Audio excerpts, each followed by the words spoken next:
Hey everybody, Andy from Sound of Music. What is going on? We've got another video today. So, may have saw a week ago, maybe by the time this comes up, over a week ago, co-host Robbie did a top 10 favorite concerts that he attended. So I decided to do the same thing, and that's the beauty of this channel, of doing things together, collaborating together, but also, inspiring each other. Maybe one day I'll inspire him. Not today, but I digress. All right, let's get into it. So these are going to be 10 concerts that I've attended that just between, I guess, experience, where I was in my life as far as being into said artist, these are the ones that stand out for me. And I point that out because I don't think this list is very reflective over my current taste of music, but that's the beauty of all of this, is being able to look back and see what you were into in your 20s, your teens, for a couple of these shows at least. And yeah, that's all I got. So we're just going to get into it. By the way, this is for the most part just kind of stream of consciousness, what comes up as far as, talking about these shows. I took some notes, but nothing in depth here. So for realsies, here we go. Number 10 is an interesting pick because I guess technically you could consider it to be a tribute show, but we do have an original member, kind of, sort of. And that's going to be the David Bowie celebration. And I take that back. Technically not an original member, but the band leader is none other than the great Mike Garson, who Rob and I have fanboyed over in our David Bowie discography discussion series. And yeah, man, it was just a great show. I mean, so he was the band leader, Mike Garson, that is, and he had these guests throughout. One in particular that stands out is a gentleman named Bernard Fowler. And if you don't know who Bernard Fowler is, he has been a backup singer for the Rolling Stones, I believe as far back as the early 90s. So we're talking 30 years, give or take. And he just did David justice vocally. And like I said, they had other guests throughout. A couple moments that stood out were the first song, actually. So they opened up with one of my favorite David Bowie songs called Bring Me the Disco King, which is the closing track off of the Reality record. And before they performed it, Mike had shared a story that on that tour, he had always tried to convince David to have Bring Me the Disco King as the opener, as he always saw it as this number that really works as a great concert opener, despite the fact that it closes that record. While I don't think that ended up being the case, it was really cool to see it be the opening number for this show. And I remember my brother and I, who I went to the show with, just looked at each other and yes, because it's such a great late career Bowie song. So that was an amazing highlight of that show. Another highlight that stands out during I believe the encore, they had, I'm blanking out on his name. I want to say Jerry Summer. I'll correct his name somewhere here, because I know I got that wrong. But anyways, he was Bowie's touring guitar player from the 90s and the early aughts. And they did this amazing rendition of Loving the Alien. So good. I guess they had done this arrangement with Bowie for a show, one of his last shows before he abruptly stopped touring altogether. So that was awesome. And then another highlight that stands out was that they performed Changes twice. So one of the guests was supposed to be Corey Glover, who is the singer in Living Colour. And he, I guess, was sleeping on the tour bus when they were getting ready to perform Changes. So another singer stepped in, but it wasn't just any ordinary singer. It was actually Sting's son, whose name I'm blanking. I'll have somewhere here as well, too. giving myself more work as far as editing goes for this video. But he nailed it, man. It was so good. Like, he volunteered to jump in. He's like, I'll do it. I'll sing lead. And he was just into it. He was jumping and just was really interactive with the audience. Corey Clover eventually woke up, and they did perform the song again later with him on lead vocals, that is. And although he was good too, I gotta give it to Stink's son. Hands down, as far as the two performances that night. So that was amazing too. So the David Bowie celebration, I believe they do still tour. So if you get a chance to, check them out if you're a Bowie fan, it's going to be the closest you're going to get to a David Bowie experience. So that's my number 10. My number 9 here, I have Metallica. So I saw Metallica 11 years ago at Yankee Stadium, and it wasn't just any ordinary Metallica show. It was actually one of the many Big Four shows, and if you don't know what I'm referring to by Big Four, I'm referring to the Big Four of thrash metal. So that includes Metallica, Megadeth, Slayer, and Anthrax. So I got to see all 4 of those bands that night, and I've seen Megadeth and Slayer once or twice prior to that. And it was an interesting time period because 2011 was when I was kind of phasing out into a lot of the heavy metal, hard rock, progressive rock that I was into. And I was kind of going more into like an alternative indie direction at that point. But I gotta tell you, seeing Metallica was just amazing. And they were the best band, bar none, that night. And I know you can go, well, they were the headliners, so they got more playing time, they had more production, blah, blah, blah, blah, blah, blah, blah. Fair. However, there's a reason why Metallica stands out amongst all of those thrash bands. They just had more variety in their music, and sure, they may not be the best players. Fine. Dave Mustaine is a better lead guitar player than Kirk Hammett. Fine. Dave Lombardo is a better drummer than Lars Ulrich. Who fucking cares? The reason why Metallica are the best is because they pushed boundaries for the heavy metal genre. Even if the execution wasn't always there, they did it. They took risks. Some of those other bands are just so one-dimensional. And I think that's what made Metallica's performance stand out that night.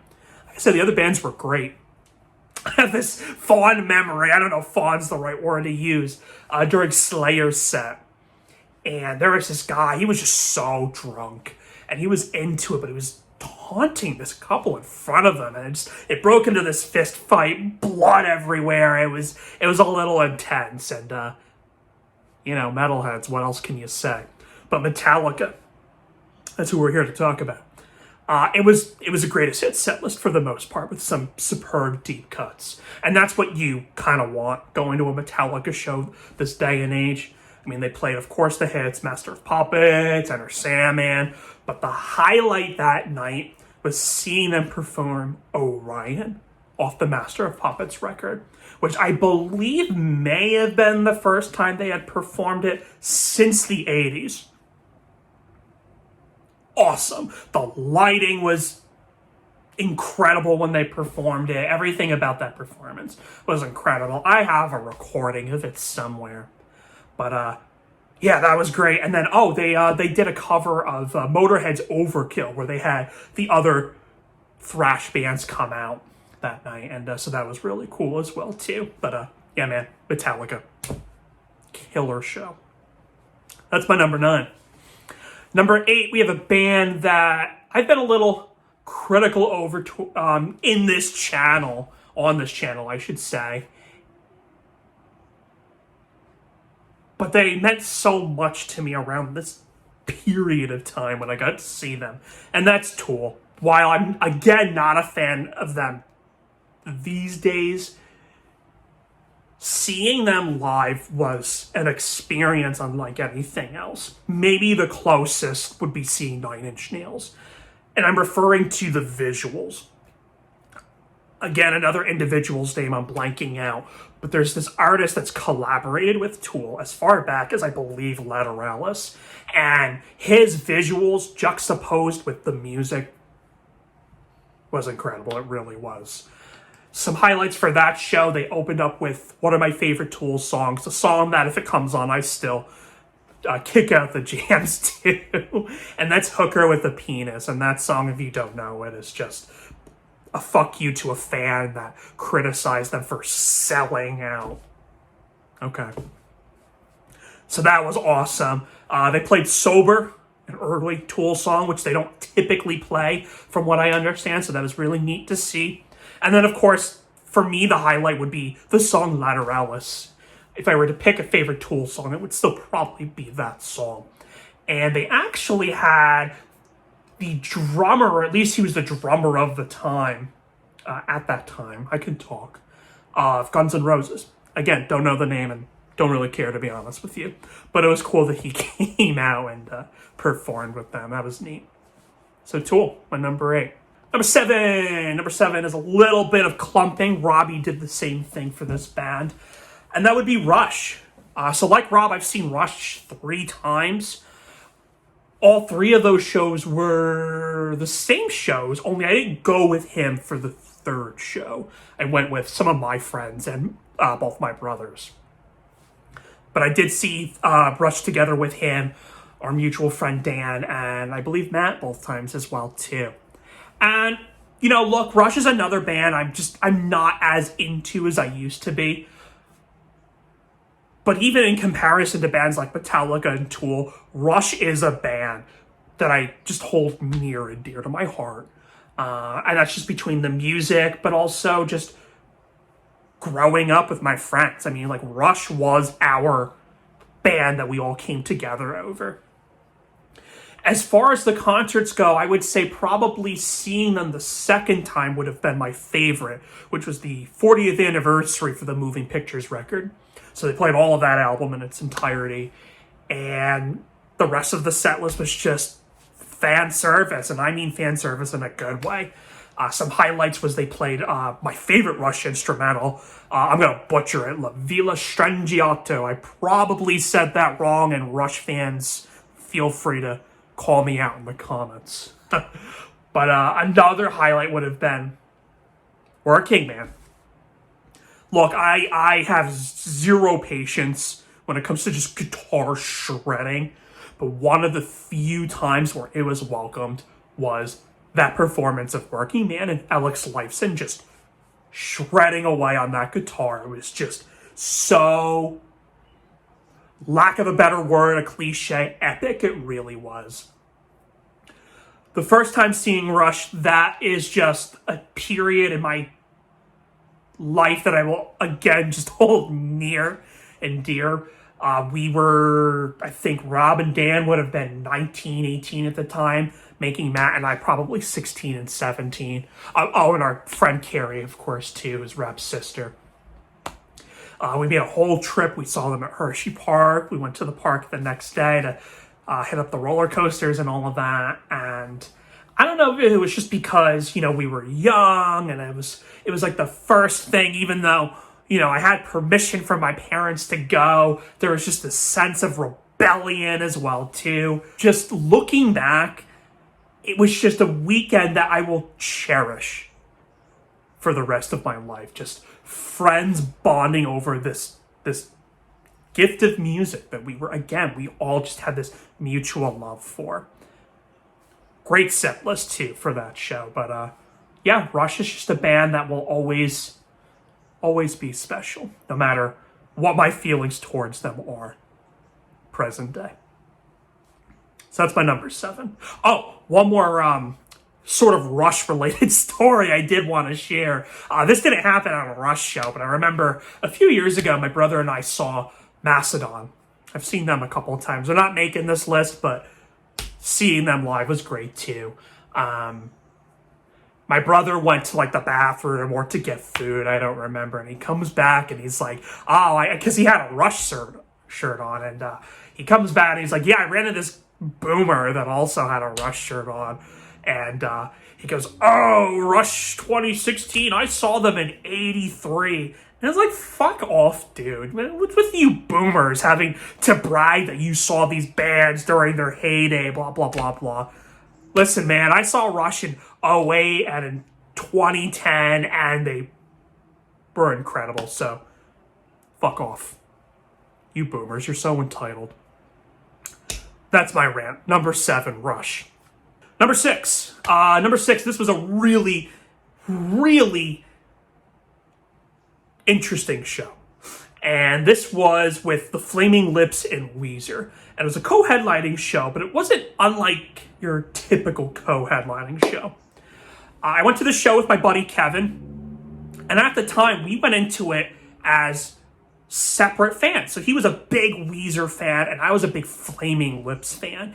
And we came out of that show. I ended up being a Weezer fan that night, or becoming one that night, and he ended up becoming a Flaming Lips fan that night. There was an opening band called Yesayer, this like indie pop band that I was actually into around the time. So it was cool seeing them live. But the Lips and Weezer, they opened the show together with a cover of one of my favorite Black Sabbath songs, Sweet Leaf.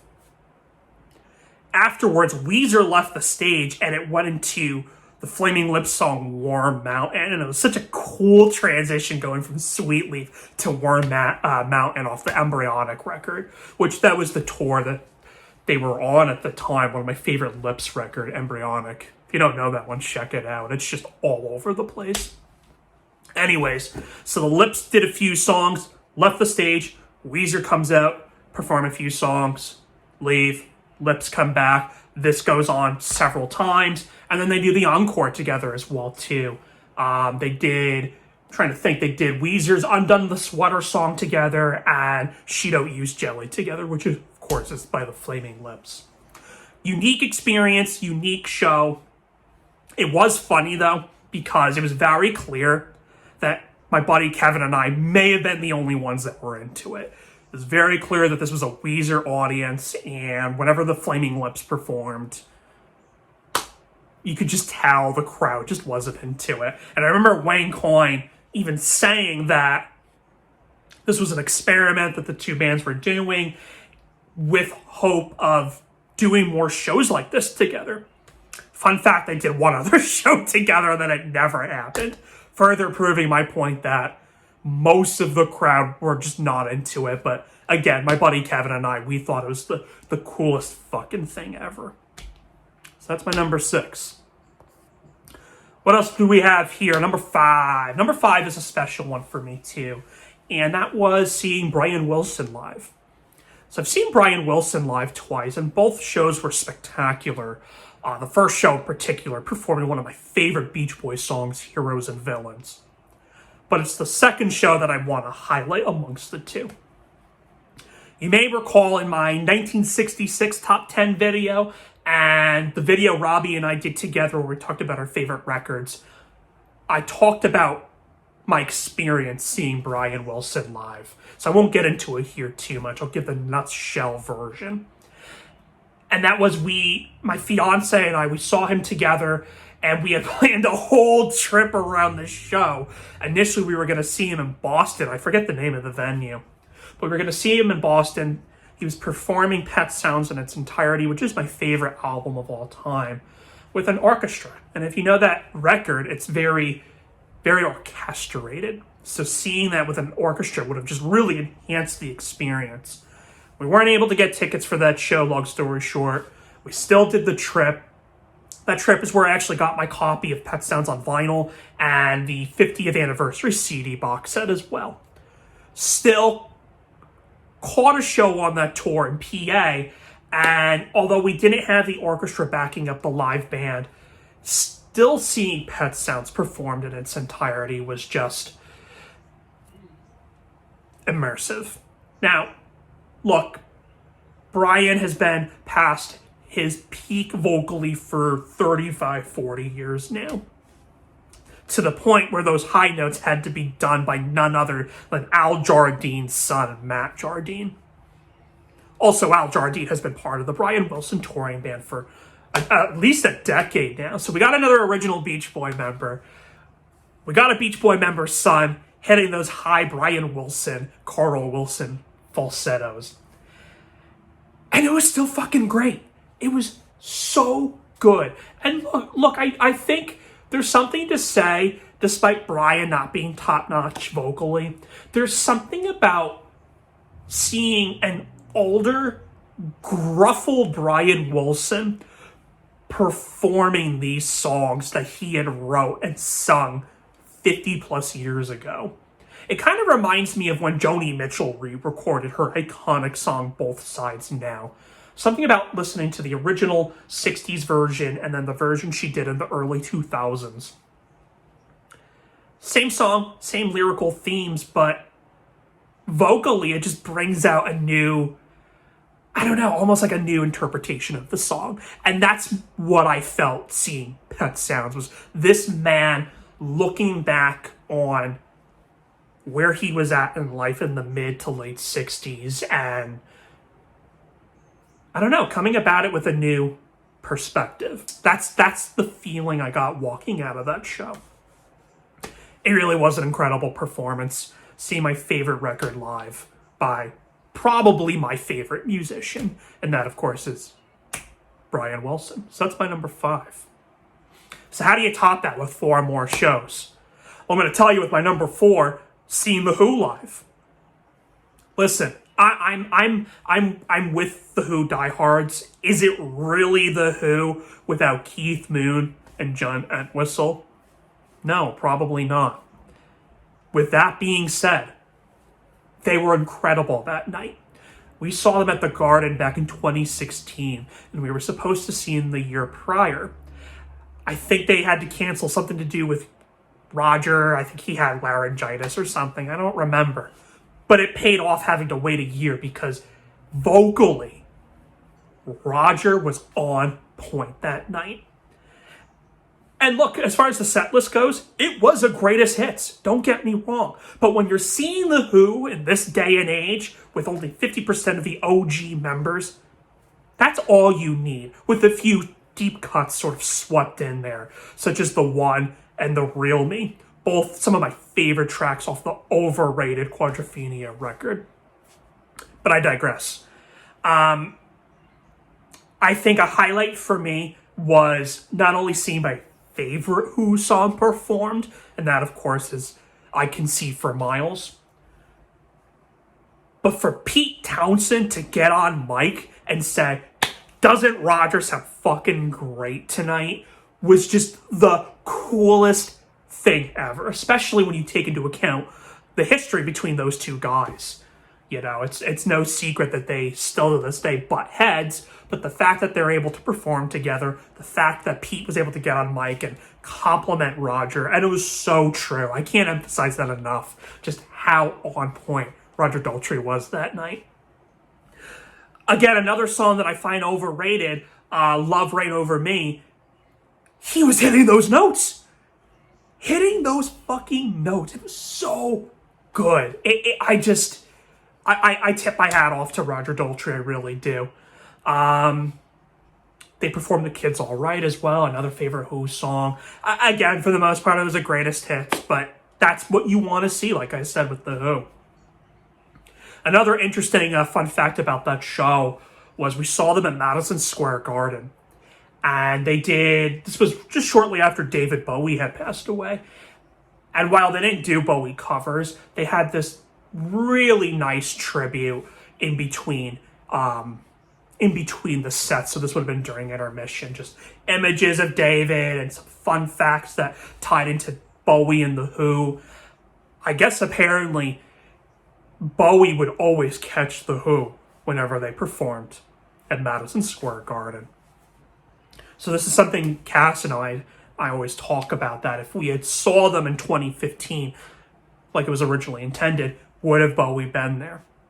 Maybe, maybe not. I would think he would have probably been sick at that point, but, would have been cool. So that was a little neat tribute as well, too. But The Who, so good. So good. That's my number 4. Number 3 was actually the most recent concert I've seen. And by most recent, we're talking 2019. So I've yet to attend a concert post-pandemic. We'll get there, just, when it feels right. But I do miss going to shows. And especially when I think about this show. And that was seeing King Crimson.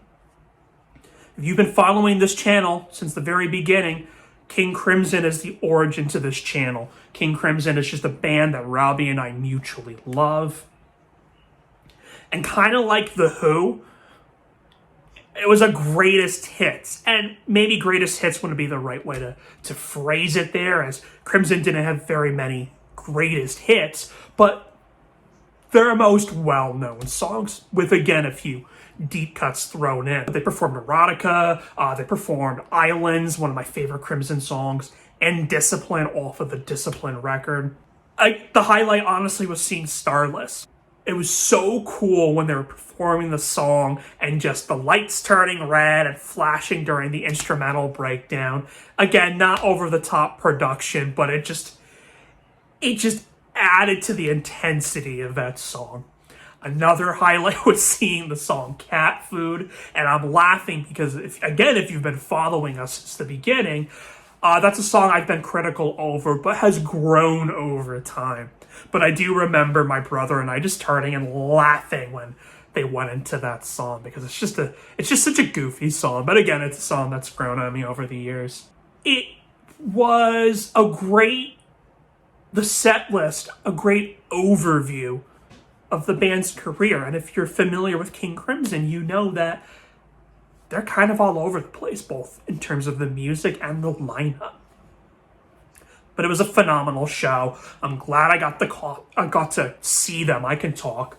As it does seem like Fripp has finally retired from touring, at least under the King Crimson monk years. So I got lucky in that sense. So King Crimson, my number 3. Number two was seeing Roger Waters live. So I caught Roger Waters on the 40th anniversary Wall tour. So I saw him in 2010 on my own, the Prudential Center in New Jersey, and then saw him again at Yankee Stadium with my brother and a few of our friends in 2012. Both shows were incredible, but I'm going to highlight the first show, even though, again, both shows were just performing The Wall in its entirety. The Wall is a record I really can't stand. It's got that just cheesy, lame Bob Ezrin production. It's over the top, it's indulgent, it's pretentious, whatever word you want to throw. But seeing it live is a completely different experience. And I almost wonder if that was intentional. So if you're familiar with the original 1980 Wall tour, they had the big production where the wall was being built as the band was performing the record. Fast forward 4 years, that's the same thing, but with modern production and modern technology, at least of the time.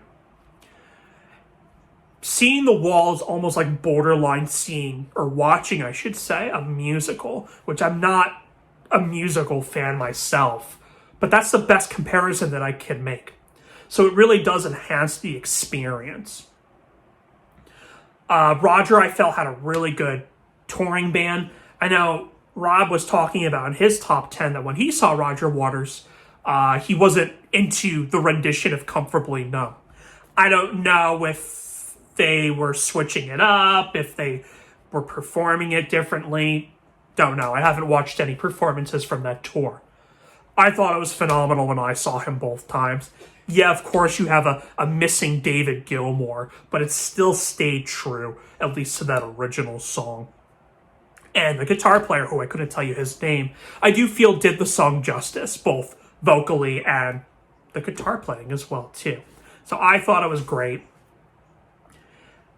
Another thing Rob pointed out in his video, and it's something that does drive me crazy with Roger Waters as well, is the politics. Look, especially seeing a record like The Wall live, Are you really a Pink Floyd fan? I mean, come on, people. I mean, The Wall doesn't get any more political besides Animals, of course. And like I said, I could do with a lot of Roger Waters' politics, especially of recent. But if you're going to a Waters show, especially if you're seeing the fucking Wall perform, are you aware of what you're getting yourself into? I don't know. Look, you can get into it's about the music, and I'm with you there. But again, have you listened to the record? I don't know. So that's my little side tangent there, because I do remember there being a lot of complaints both times I saw him too. The audience booing, like, oh, just play the music, man. Again, I'm with you, but do you know The Wall? I'll leave it at that.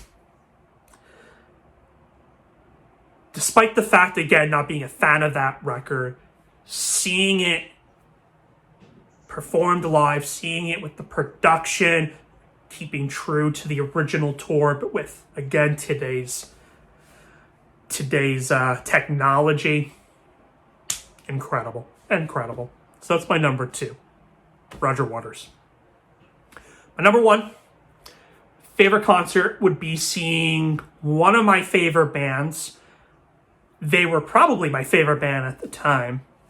And I'm seeing Radiohead. So I saw Radiohead on the King of Limbs tour back in 2012 with my buddy Kevin, who I went to the Flaming Lips Weezer show with as well. And the King of Limbs was a very divisive record. One of my favorites, though. I love that record.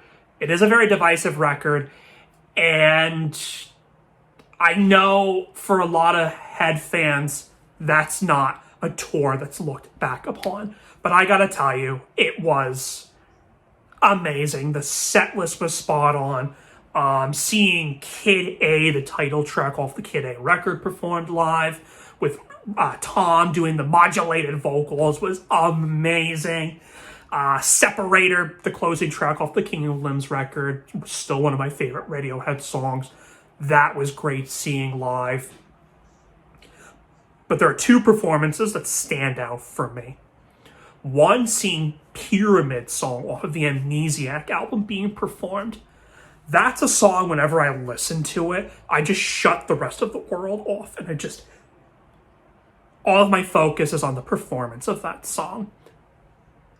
So in a live setting, it just felt like that all of us who attended that show, we were just subconsciously on the same page. It was so quiet. All you could hear was Tom and that piano. And then, of course, the rest of the instruments throughout the piece. A very eerie, but spectacular, again, I can talk, guys, performance. The other highlight for me would be Paranoid Android, which when I saw them was the only OK Computer song that they played, which is fine. But Paranoid Android, just seeing that live was, again, just out of this world, between the stage production and the band just getting into it, and Tom, again, was just vocally spot on. So Paranoid Android was awesome seeing. I guess another highlight, if you want to call it a highlight, was when the band performed Idiotech. Johnny Greenwood, I guess, was having a lot of technical issues on his end, to the point where Tom York was just finally like, fuck it, we're done. And he just storms off the stage. And look, Tom's known to be a little bit of a diva. So it was just kind of funny, I guess, seeing that live, even though they didn't finish the song. So that was kind of annoying, but still kind of funny as well, too. You know, again, it's, you know, it was a divisive record. It was a divisive tour. And for diehards, I'm sure it was just another show. But for me, it was just a moment that I cherish. Radiohead's music was just really detrimental and important during that period of my life. They still remain an important band to me to this day. And it was just my favorite show. It was a good balance of fan favorites and personal deep cuts. Like I said, Separator's not a song, fans talk about very often. Oh, I do have to point out, because I have it in my notes, they played Go to Sleep off of Hail to the Thief, and I guess it was the first time they performed it at the time since 2004, which would have been the Hail to the Thief tour. So that was a highlight, because that's one of my favorites off that record. Just a really good acoustic jam. And then another thing I forgot to point out was they performed the song Identikit off of the Moonshaped Pool record, which is, of course, the next record after The King of Lems. And I really liked the rendition that they were doing on that tour. And probably more so than the version that ended up being on the Moonshaped Pool record. But that was cool, too, to see a song that was yet to be released. So, yeah, man, Radiohead. It seems like that there is a possibility that they may be done touring. That's just speculation on my part. This isn't breaking news, I promise. But it's been a minute since they've toured. I really wish I caught them on the Moonshaped Pool tour. I know my buddy Kevin caught them during that tour and said that that was an even better show than when we saw them. So, what are you going to do? But my favorite show, Radiohead. So that's it. That's my top 10. Apologies for my side rants throughout this video. There was really no structure to this video. This was just kind of a spur of the moment seeing Robbie's video. So if you haven't checked that one out yet, make sure you watch his top 10 after watching this, or stop watching this and go ahead and watch that first. That's all I got for you guys. Hope you liked it. Until next time. Peace.